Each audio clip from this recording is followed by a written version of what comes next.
30th of June 2025. So, literally the last day of the first half of the year. Unbelievable. It's also a new week. So, all the assets that have a new weekly starting on Mondays, Sunday nights, Mondays, whatever, they're having a new week now on their first new week daily candle. And yeah, we can see very nicely what's happening with the BEPS across all the different assets, and the market's going to do what it's going to do. And meanwhile, in the world of geopolitics, we're going to get into a couple things here. First of all, the Trump ceasefire between the U.S. and Israel on one side and Iran on the other. Remember, I've been telling you guys for days that thing is over. Well, it is looking more and more like what I'm saying is coming true, unfortunately. And that, in fact, Iran has been taking an aggressive posture and has said that the ceasefire is effectively dead and that they are simply rearming and regrouping and preparing themselves for the next round for a prolonged war. Now, what does a prolonged war look like with Iran? Well, we'll get into that in a minute. Just the other quick thing worth mentioning is that Elon Musk has posted some things on his platform X aimed at Trump. He's taking shots, as they say, but politically, yeah, not actually. But politically, he's going after Trump, having to do with energy, etc. Anyway, maybe I'll cover that topic. Maybe not, but the point is of that little thing is when your political owner donor has a rift with you, what do you think the politician who was owned by that donor does? Well, usually when the politician is fully owned by that donor and looks to continue being in office after his current term expires, his or her current term expires, that politician will usually bend the knee and do what the donor says. And in the case of Trump, he doesn't have another term to run for, so he may not care. But if he wants his party to do well in the midterm elections and maybe win in the next general election in another 3.5 years, well, then he would need to make some other kind of calculations. Because even though Musk said he's done donating to politics, he's done with it, when Trump leaves, or even in the midterm elections, he could decide, you know what, I don't like this guy.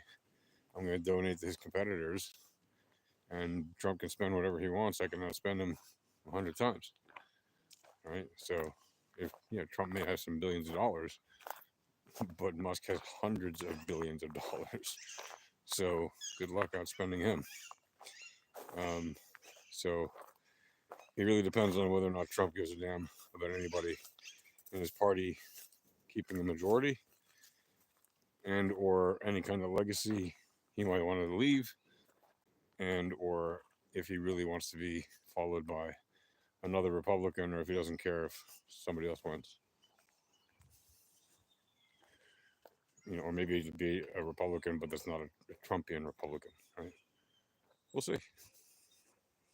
Time will tell, as always, but it is interesting to see this little kerfuffle, if you will, between a political donor-owner, a massive political, like literally, I think the biggest one in the last forever, right? Giving $200 million in a single campaign. Pretty sure that's the biggest single contribution in U.S. history. In fact, if it isn't, well, yeah. So Trump, whether or not he will actually do what Musk wants or not, given that Musk literally holds Musk has counted himself out of future elections, so Trump can on the one hand ignore him. On the other hand, can't really, because hey, just like Trump can flip and switch his decisions, Musk can too. You remember Musk used to be very much politically on the left until he wasn't. Now he's very much politically on the right. But is he? You know, and he may decide, you know what, I'm sick and tired of this. These guys aren't doing what I've given them money to do. I'm gonna find my own way. Maybe he'll make his own party. Who knows? Like maybe he'll, recruit some politicians to run on his own ticket. Who knows what? American politics. But in the case of the war between Iran and Israel and the United States, it looks like all the aggressive messaging between the two leaders, the leader of the United States, right, Trump, and the leader of Iran, Khomeini, who's the political leader, or the spiritual leader, technically, because he's not actually the president of the country, right? He's the supreme leader. Well, the supreme leader and President Trump have been sparring with their tweets or whatever. And basically, what I told you guys would happen is that at some point Iran would get sick of it and either declare that the ceasefire is over and begin the war, or say that they're gonna, prepare for it or whatever. That's exactly what happened. Is exactly what happened. Now, am I surprised? No, I'm not surprised, obviously, because I told you guys that was one of the, main options that would, trigger the collapse of the ceasefire. Is the Iranians are going to get sick and tired of getting hit quietly by various agents or forces that they can't actually identify, and they just blame the Mossad. I mean, to be fair, the Mossad has taken credit for a significant number of things that they normally don't take credit for, right? They just operate without doing that. And frankly, I really don't know how smart it is that they did take credit for any of these things recently. Like, yeah, maybe it, inspired some people. Wow, look at the great work of Mossad. But that's the kind of thing you don't need to inspire anybody to do that. Like, you can just not admit that. Israelis don't need that kind of inspiration. Thank you. We're fully aware of what the Mossad can and can't do to some degree. We know they're capable of great things. We don't need to read about it in our headlines. All we want is for them to be safe and to achieve their missions when they're critical, right? Especially when they're critical. I mean, we always want them to achieve their mission if they're defending the country. But more importantly, we're protecting citizens abroad or whatever, which is, by the way, a significant portion of their job. And not just citizens, but also Jews. And to be perfectly honest, right now, what's happening to the Jews in Iran is demonstrating that the Mossad is not doing their mission so incredibly well. Let's be honest about that, right? Part of the Mossad's job is to protect Jews living outside of Israel. How do they do that? Well, they bring them to safety, number one, right? Keep them safe from immediate attacks and bring them to safety. It's the number one thing you do. And I understand there are Iranian Jews who don't want to leave Iran, but considering there are some 7,000 Jews there, now less, because at least 1,000 of them have been apparently rounded up, and we don't know if anybody will ever see any of them again. And 6 of them we know have been hanged. They said publicly that they hanged 6 of them as Mossad agents within 24 hours of capturing them, which obviously means they were not Mossad agents, as I've explained multiple times in this video, because you wouldn't hang a spy within 24 hours. Right? You want to get all the information you can out of them. So obviously those 1,000 Jews that they rounded up, which is 1 in 7, they are literally retaliatory or revenge attacks against the Jewish people of Iran just because they happen to be Jewish. Oh, they're Jewish, therefore they love Israel, therefore they hate us, therefore they're pro-Zionist, anti-Iranian dictatorship. Well, all of that may be true, but not necessarily. And also, so what? You've got 7,000 people in a country of 90 million. 7,000 Jews in a country of 90 million. They're literally there as your token Jew. Okay? Why else would you have 7,000 Jews in a country of 90 million. They're only there to symbolically represent, so you can say, look, we have Jews, right? I mean, sure, you can say, well, in other countries they have no more Jews. They exiled all of them. Yeah, they expelled all of them from Syria practically. There's none left. Yemen, etc. So what? That's your role model? The fact that they don't have any left in those other places, that's your model for achievement?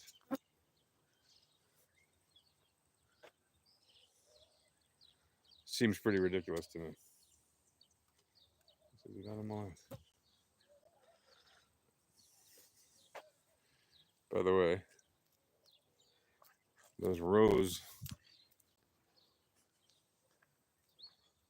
of plants that were here growing for some months, they've been harvested. Do you know what they were? Have you figured it out?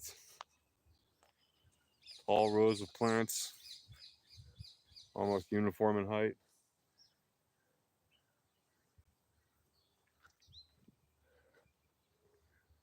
Yeah, corn. Yeah, exactly. Whoever said that in the comments.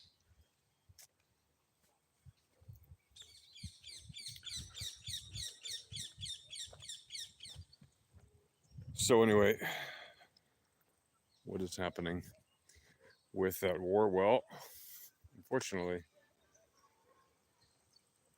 since my prediction so far has been correct,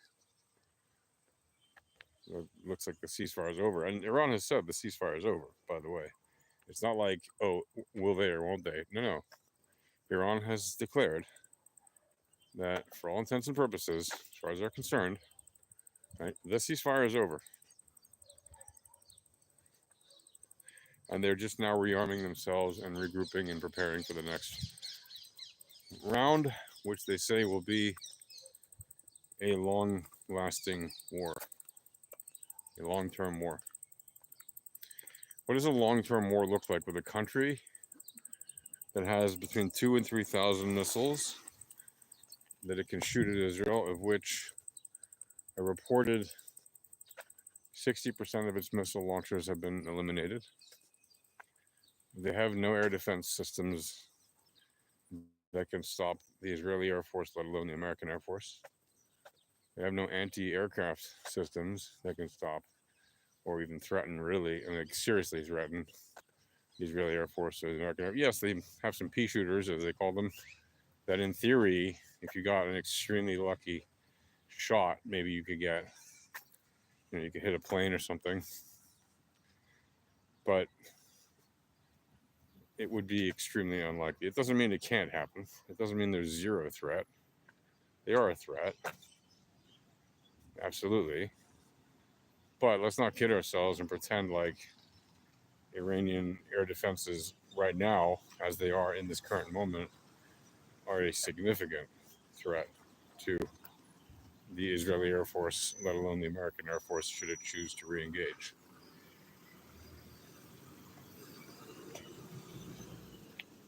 We know that Israel's Air Force is currently maintaining air superiority over Iran. We know that because the Israeli government has said as much, or the IDF, or the Israeli Air Force, whatever. An official authority on the matter has said as much. And they make no bones about it, right? Which means they're keeping an eye over what's going on in their country. And if they see anything that they think that they need to take action on, they're doing it.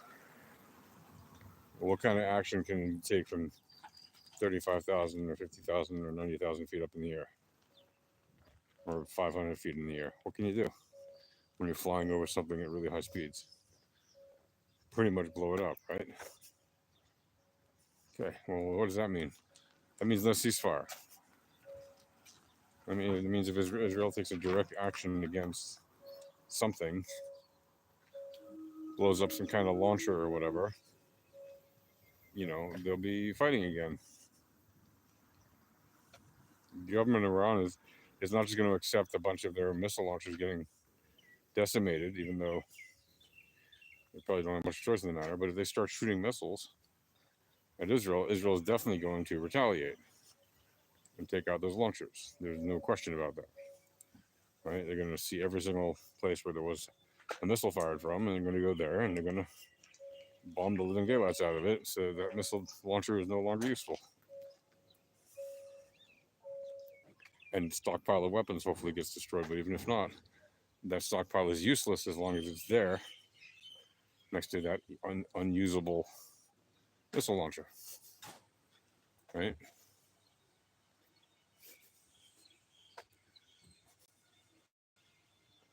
So that's number one. That's the main topic of the day in the Middle East, to be honest. Now, there are other issues, massive ones, like the hostages in Gaza and the ongoing negotiations to get them out, and the pressure that America is putting on Israel to sign a deal. Like Trump told Israel, just sign a deal already, or whatever he tweeted. Sign a deal to get the hostages out. What deal? There's no deal to be. The only deal is like any war, or something that Trump does not understand. Because you remember he said like a week and a half ago, he said Iran's got to unconditionally surrender. He just wrote, in fact, his tweet was unconditional surrender. And then he went from that to praising Iran. Oh, they're so courageous.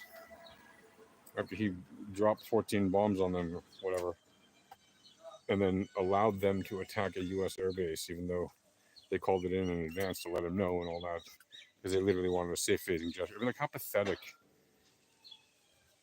honestly, from his part and from the part of the Iranians to have that kind of political theater. It's such theater.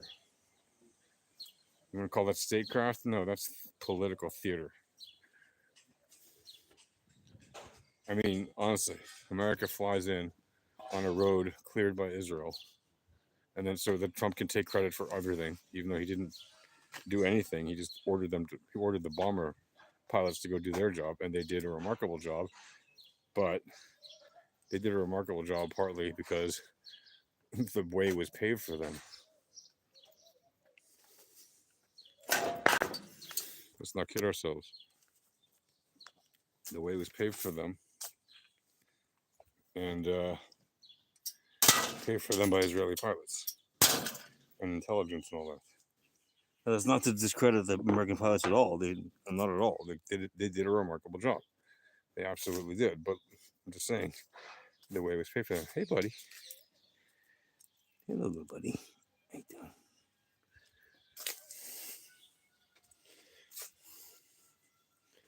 Again, not to discredit the American pilots at all, because they really did a fantastic job. Like, they dropped a dozen bombs through 6 holes from 50,000 feet, and those holes were like half the size of a car. Well, when they went in, meaning they made 6 holes with those bombs. 12 bombs went through them. That means that there were 2 bombs in each hole. And they were. How do we know that? Because that's the way they do that. It's not like they dropped in one hole and then, or whatever, 10 in one hole and the rest in no, they dropped literally 2 bombs per hole, meaning precision drops. Each plane dropping 2 bombs. Right? It is insane how accurate those B-2. Right? It is insane how accurate those B-2 bomber pilots are. Let's give credit where credit is due here. Those are some of the most elite bomber pilots in the world. I don't think there's even any question about that. To be able to drop 30,000 feet up in the air, all the way down into a size of like an SUV. Like, the bomb makes the hole, yeah? Of course. But like, they actually targeted ventilation shafts.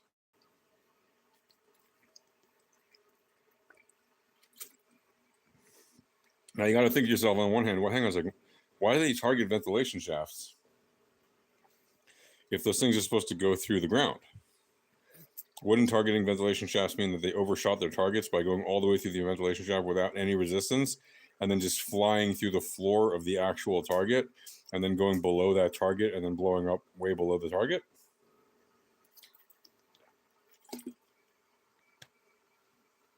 Okay, let me explain something to you about basics that anyone would know. This isn't hard if you think about it. Just think about it. You don't have to be a weapon systems expert. You don't have to be anything. Just a person with a logical brain. A little bit of a logical brain. If you're targeting a bunker that was specially made to be extremely resistant to bunker buster bombs, and you're using the bombs that were especially made to destroy that specific target,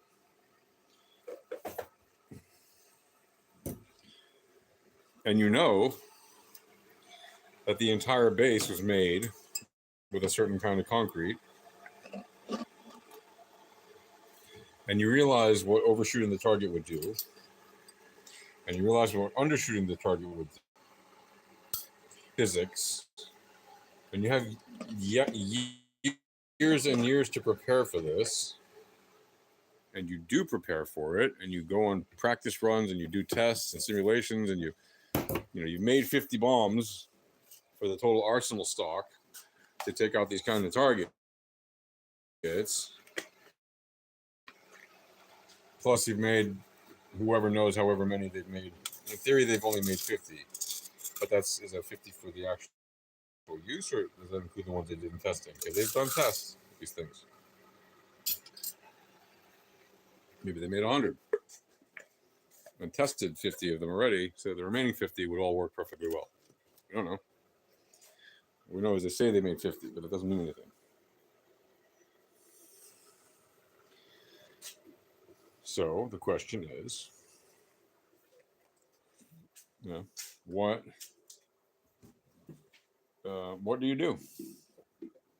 Do you target exactly where you need to hit? Do you target below? Do you target above? Or maybe you're an actual professional who works in this field, who understands all the different aspects of it, including the physics and everything else involved. And so you know how much exactly you need to go down ventilation shafts and actually hit the target and destroy everything. And you know that if you go below the target, you can do massive damage as well by shaking the hell out of the ground, which is all you need to destroy centrifuges. You don't actually need the blast to destroy centrifuges, right? The blast wave, the secondary wave, would also destroy the centrifuges. And even if the blast wave didn't knock them out, because let's say the blast wave is all contained underground, the shaking of the ground in that immediate vicinity would be enough to knock out the centrifuges from use. Like, that's not even a question.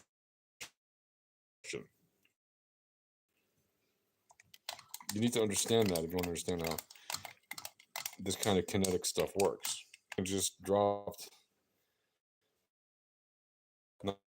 960,000 pounds of explosive pressure on a target, and they overshot. They didn't miss. Okay, we don't know if the site got obliterated physically. We don't know. It doesn't matter. We do know that with that kind of explosive power underground, in an underground area, remember, the target is static. The target didn't move out of the way. The target got hit. There is no question that the target got hit. Okay? The fact that the target got hit means the target took damage. Whether or not that damage was enough to ruin centrifuges is the question. I think it's not even a question. I think it's kind of crazy. Like, look, to me, the question is more, how long did they get delayed? Not did they get delayed in their plans. How long did they get delayed?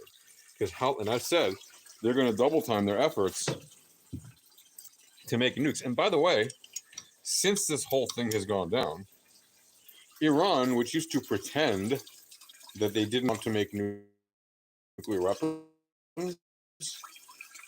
has now said through proxies and friends and directly that they are going to make nuclear weapons now.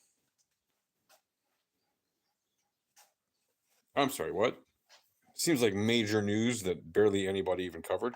Like the quotes of people saying, yeah, we can say the quiet part out loud now, like Medvedev, who quite literally said that, and various Iranian professors, quote unquote, who said, well, now Iran can continue, now Iran has to continue on his mission to make nuclear bombs, nuclear weapons. I'm sorry, what? Yeah, no, that's literally, quite literally what they've been saying now over the past week since the attacks happened. Iran plans on making nuclear weapons. Not that this is any surprise to anybody that's ever, I don't know, watched anything in the news in the last, 35 years?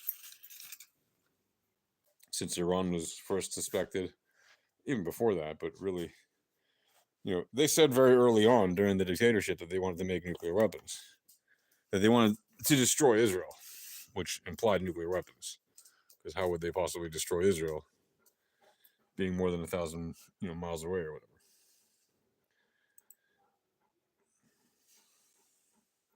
And the answer is nuclear weapons, obviously, right? So how would they do that? Well, if the Iranian regime is now openly saying that they want to make nuclear weapons,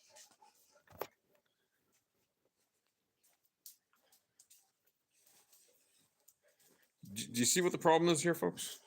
Do you see what the problem is? Right? An Iranian theocratic extremist, their main mission in life for some pathetic reason, they can't seem to find anything else better to do with their time, because that's what happens when all you care about are the rantings of a violent PDF file who lived 1,500 years ago, or 1,400 years ago and changed, and all he did was be violent and horrible to people and try to convince people that was the way to be. Well, what do you expect? You expect the people who can't get past those medieval rantings from 1,500 years ago, 1,400 years ago, expect them to be able to be more civilized? No, they still adhere to the medieval rantings of this madman. Like literally, right? They're living in the 7th century in their mindset. Yes, they have some modern things. I'm not talking about the extremists here. I'm not talking about all of Iranians, obviously. But it is absolutely crazy that in a government of a country of 90 million people, it is a nuclear power for the sole purpose of destroying another government in another country. Not just the government, they're trying to destroy a whole country with those nuclear weapons. Like, if you don't think that's crazy, I don't know what to tell you.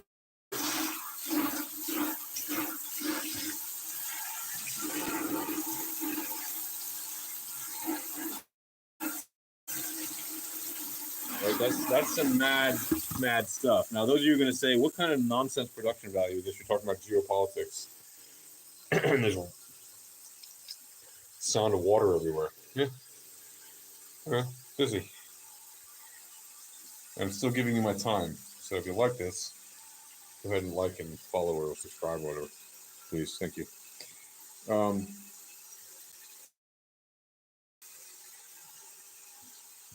Think about the insanity of a nuclear Iran, capable of actually destroying a country like Israel and or destroying massive parts of the United States if it ever put those kind of warheads on ICBMs. And if you think they're not building ICBMs, you got another thing coming. That's what they're doing. And guess what? ICBMs without warheads in them don't have any radioactive components. So you know what that means? That means they can build them in very secret places that are very well hidden, that maybe even the Mossad does not know about, at least for now. Or maybe they do, and they haven't targeted them for some reason yet, or maybe they have, or who knows what. We know that they destroyed some facilities that could build components for ICBMs, but that doesn't mean that Israel has destroyed every facility that they might have where they could build ICBMs. right? Like Iran is a very big country. You can't just ignore that. It's a very big country with a lot of assets. And to think that, oh, they're not really a threat to anybody is patently naive and absurd. It's 4 times the size of Texas or whatever. Like, it's not a small place at all, you know. And to think, oh, it's not a real threat to anything. I'm sorry, but that's just naive. It's just blatantly simplistic and naive.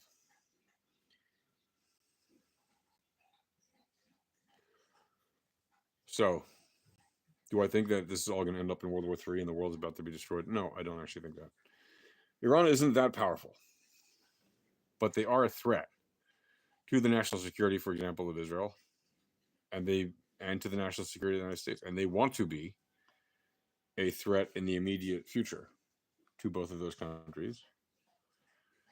And they say openly that they're preparing for a long-term war. Like their government has announced it. It's not, and they said that the ceasefire is over.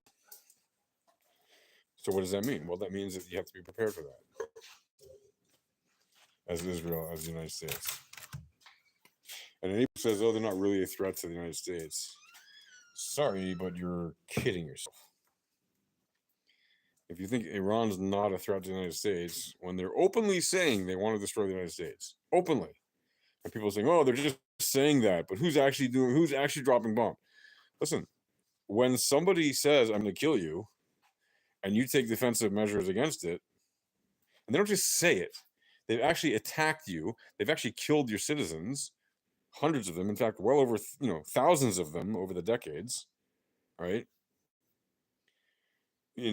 Starting in Beirut with the hundreds of Marines and French soldiers, right, in the barracks there in the early 1980s, right? And then they started attacking Israel as well, and then they started attacking other targets around the world.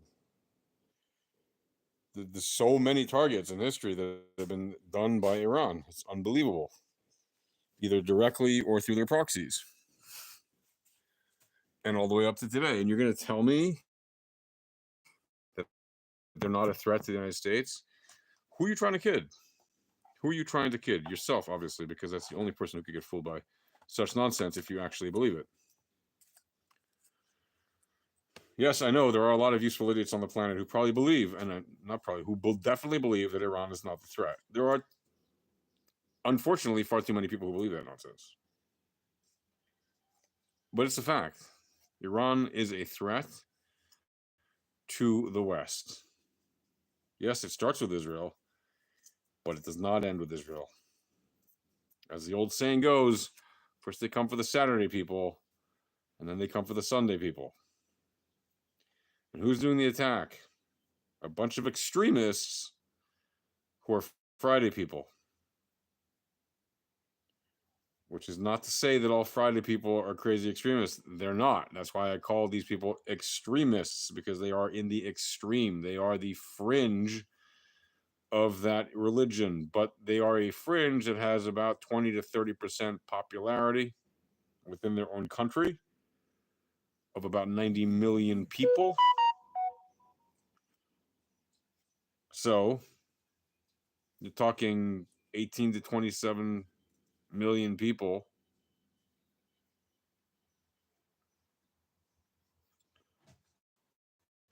Right? What if it's even 10%? It'd be 9 million people, right? If it's 20%, it'd be 18 million. If it's 30%, it'd be 27 million people that support what they're doing. And latest polls show that it's nowhere near 30%, but let's just say it is 27 million people. Okay, that's a lot of people. Well, what if it's not? What if it's only 20%? That's still, like the polls suggest.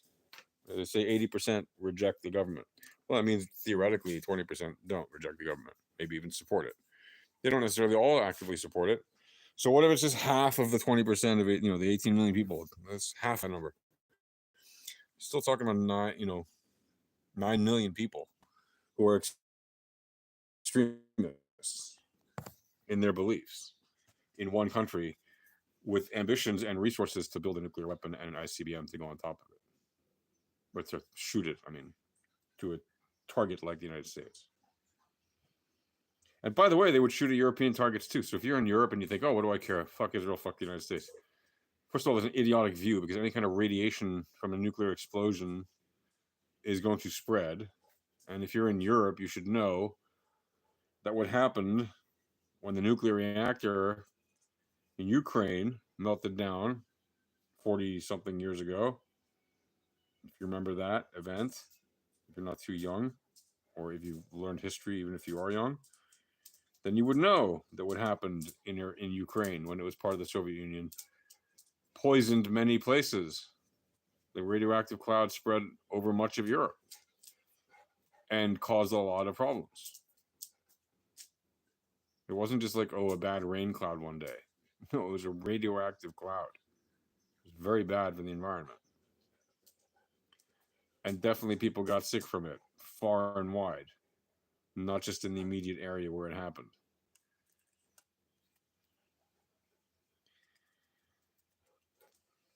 My point in all of this is to remind you that the Iranian dictatorship really has got to go. Right? I told you from before the ceasefire thing happened that the government there has to go. That's the main mission. Leaving them in place is a political and diplomatic failure. What is wrong with the camera? Is it flashing? Is it doing that flashing thing? Okay, well then I'll end this live stream. And I'll talk to you guys later. Thank you for pointing out that it's happening here too. I don't know what's happening with the camera. It's trippy. Maybe I could do something about it. Hang on. You know what? Here's an idea. What if I change the camera? No, it's still, if I change the direction of the camera, it still does that. That's so bizarre. Okay, well, thanks for tuning in, folks. Thanks for pointing that out. And hopefully the next live stream won't have that. All right, peace.